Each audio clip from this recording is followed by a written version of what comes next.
Bonjour mes petits flocons et bienvenue sur la chaîne, j'espère que vous allez tous très bien. Cette semaine, dans cette vidéo, comme son nom l'indique juste en dessous, je vous fais part de ma petite critique sur le film de Buzz l'éclair. Donc je l'ai vu tout récemment en streaming. Je sais c'est pas bien, mais du coup là je vais vous parler un petit peu de mon ressenti à propos de ce film.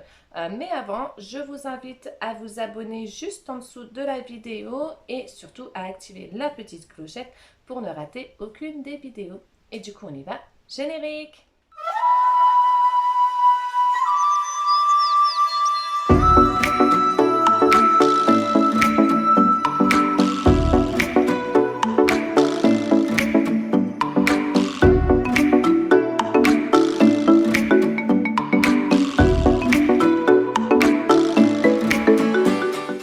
Alors, pour rappel, Buzz l'éclair raconte tout simplement les aventures du célèbre ranger de l'espace qui a inspiré Toy Story. Donc, après s'être échoué sur une planète hostile avec sa commandante et son équipage, Buzz l'éclair essaye de ramener tout ce petit monde à la maison. Pour ce faire, il peut compter sur le soutien d'une armée de jeunes recrues ainsi que de son chat Sox. Mais c'est sans compter sur l'arrivée du terrible Zurg et de son armée d'impitoyables robots qui va compliquer très nettement la tâche. D'autant plus que le terrible Zurg a un plan bien précis en tête. Alors, comme tous les Pixar, enfin presque tous les Pixar, mon avis sur ce film est mitigé. Les points forts de ce film est qu'il est assez captivant et rythmé. C'est vrai que dès le début, j'ai quand même été bien prise dedans. En plus, l'histoire est tournée de façon à ce qu'on arrive rapidement à oublier en fait le jouet de Buzz l'éclair. C'est vrai qu'on y retrouve aussi pas mal d'allusions à de grands films de science-fiction, notamment Star Wars. Même si c'est vrai que dans Buzz l'éclair, on tourne toujours autour d'une seule même planète pendant une bonne partie du film. Alors, le personnage de Buzz l'éclair dans ce film donc, reste quand même attachant, même si son estime de soi par moments m'a vraiment agacée, mais c'est le personnage de Buzz l'éclair, même si c'est vrai que dans Toy Story, dans le premier, lorsqu'il arrive et qu'il comprend pas en fait qu'il est un jouet, c'est vrai que le personnage reste quand même assez drôle et là, on n'arrive pas à retrouver en fait ce côté humour dans ce film qui est Buzz l'éclair.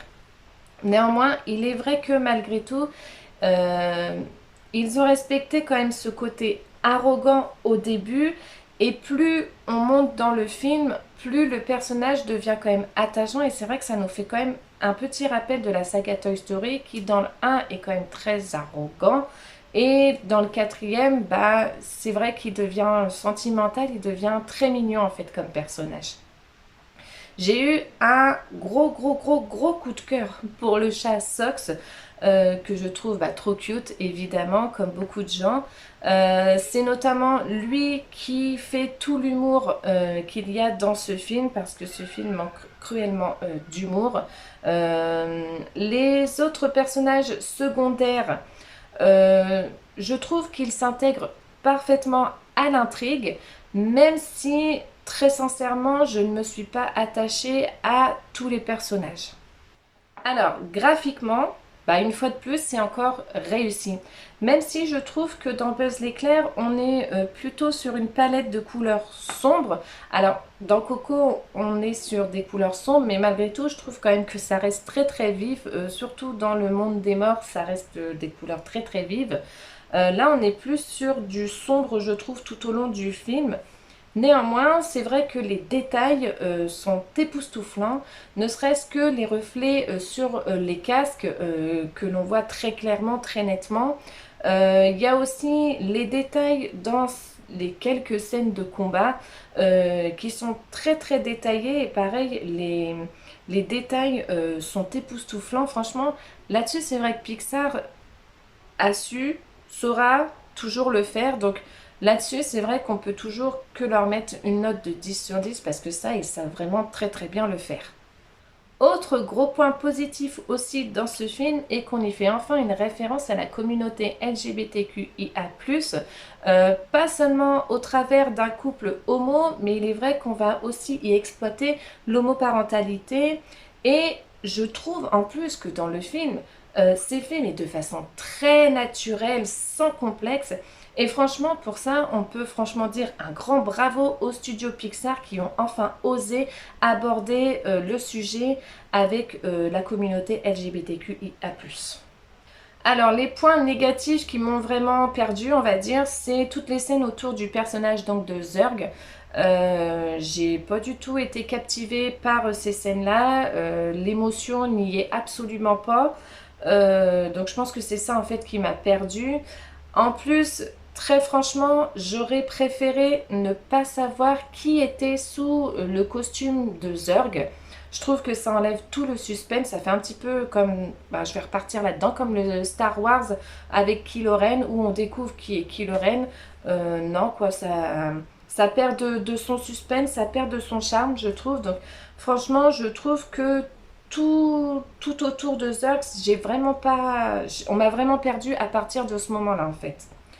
Autre point qui m'a saoulée, je vais être claire, qui m'a saoulée, c'est les parties du film où en fait Buzz fait le tour de la planète pour essayer de repartir en arrière. Une fois, deux fois, ça va. Après, ça devient un peu répétitif et ça devient vraiment chiant en fait. Donc ça, j'avoue que c'est pareil, ça m'a perdu à un moment donné. Et enfin, le dernier point négatif, c'est que je trouve que le scénario est sans surprise et un peu trop prévisible à certains moments. Donc du coup, ça c'est vrai que depuis quelques années, les scénarios chez Pixar sont assez sans surprise et assez prévisibles. Et du coup, je pense qu'ils stagnent un petit peu sur la même profondeur des scénarios en fait. Donc en conclusion, je vous dirais que exploiter donc le personnage de Buzz l'éclair pour un préquel de Toy Story, c'est une excellente idée. Mais malheureusement, le scénario laisse à désirer, il n'est vraiment pas à la hauteur du personnage. Maintenant, j'espère qu'on aura le droit aussi à un préquel avec Woody, Jessie, Pile Poil et Papy Pépite. Je pense qu'il y a quand même pas mal de matière à faire. Par contre, il faut vraiment se bouger un petit peu les fesses au niveau du scénario pour nous pondre quelque chose de vraiment, vraiment exceptionnel. Autre petit point, et je pense que c'est plus mon avis personnel à moi, ça va être deux petits points qui vont vraiment être plus mon avis personnel à moi. Je pense qu'il faut vraiment séparer les deux projets. C'est-à-dire que je pense qu'il faut pas faire de comparaison entre la saga Toy Story et le film de Buzz l'éclair. Parce qu'après tout, on nous dit bien quand même dans le film de Buzz l'éclair que c'est grâce à ce film que Andy est devenu fan de Buzz l'éclair. Donc je pense qu'il faut vraiment séparer les deux projets et ne pas trop faire de comparaison sur ces deux projets en fait, parce que du coup c'est vrai que ça n'a rien à voir. Là on parle d'un film avec le personnage, dans l'autre on nous parle de jouets. Donc je pense qu'il faut vraiment faire l'amalgame des deux films, pardon. Et du coup je pense qu'en faisant l'amalgame, ça passe, le film Buzz l'éclair passe un peu mieux. Autre chose qui est mon avis personnel aussi, je pense que pour un enfant qui est né fin des années 2010 à maintenant, et je peux en faire la comparaison parce que j'ai un grand qui est né en 2010, ma fille qui est née en 2013 et le petit dernier qui est né en 2021. Les deux grands connaissent parfaitement la saga Toy Story, ont regardé le film Buzz l'éclair, donc pour eux, ça leur a pas dérangé. Par contre, je pense qu'un enfant qui a 4-5 ans, si tu lui fais voir la saga Toy Story avant Buzz l'éclair, il peut être, je pense, vite perdu. Je pense que du coup, il faut faire montrer Buzz l'éclair avant et la saga Toy Story après. Je pense que ça peut être beaucoup plus facile à expliquer pour un enfant avec un jeune âge, plutôt qu'il soit perdu en lui expliquant, enfin en lui faisant montrer Toy Story avant et Buzz l'éclair après.